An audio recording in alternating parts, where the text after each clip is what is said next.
What's the biggest pig that you've seen in the forest here? 120 pounds. I have friends who think it's kind of strange that I allow my son to shoot a bow and to handle broadheads and handle a knife, or he looks so young. What's he doing out there? The waves are big. They think it's pretty strange, but I would think it's strange if I didn't do that. That's how little boys should grow up.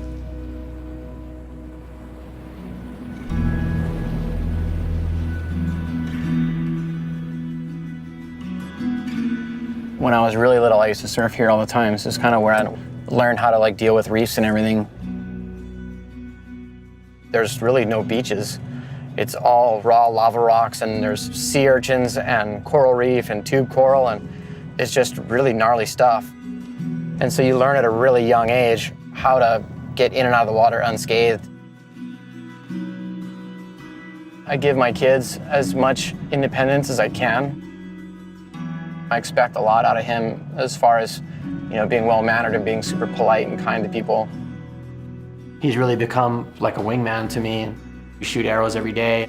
There's a big pig. Oh, like a 100-pounder. Really want to catch this. What's the farthest shot you would take in here in this terrain? 30 yards. I really wanted to wait until he was old enough to grasp that when we're out hunting, it's not a video game. These animals are real. When he gets an animal, I want him to take all the meat, grind the meat, separate everything, package everything up.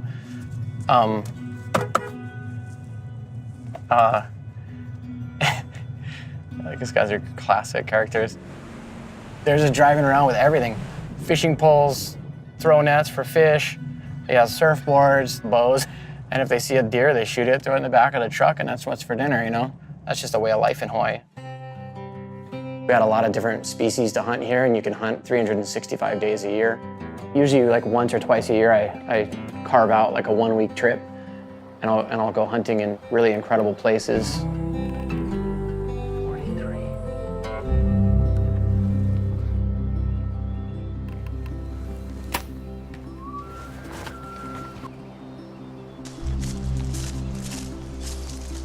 Oh my God.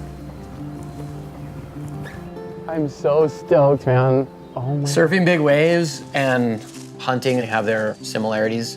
There's a lot of waiting involved, searching involved, and being patient.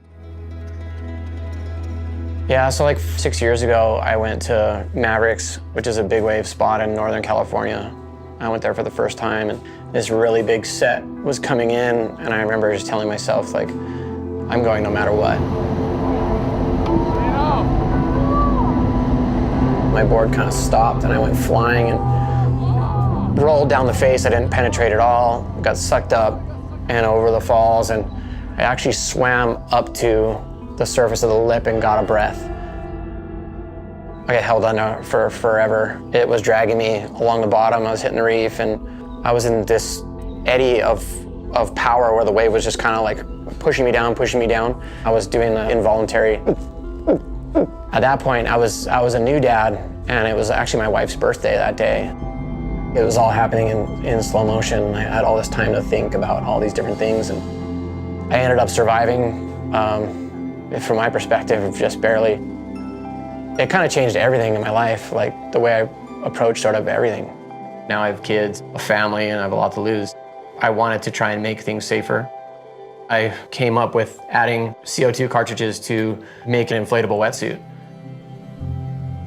Now you paddle out to Jaws on a big day or Mavericks, and 100% of the guys have inflatable wetsuits on, and it's completely changed the game, and it's made it a lot safer. We haven't lost one guy since the inflatable suits were introduced.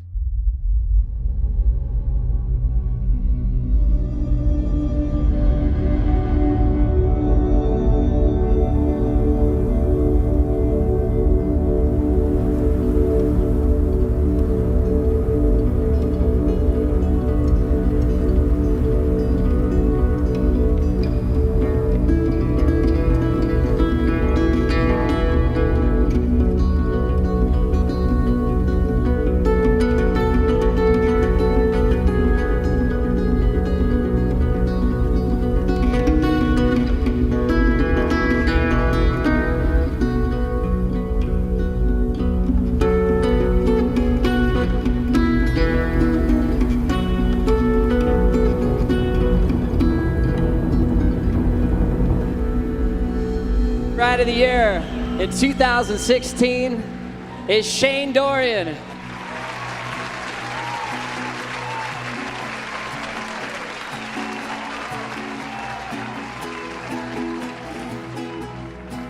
When I was a kid, I loved surfing, I loved the beach, and the ocean was just there for me.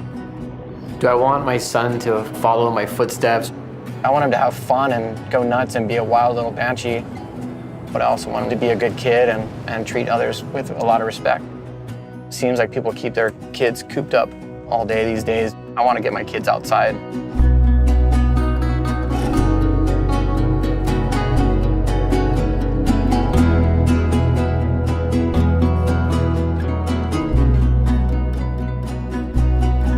I explain to Jackson all the time that everything is fine until that arrow leaves your string.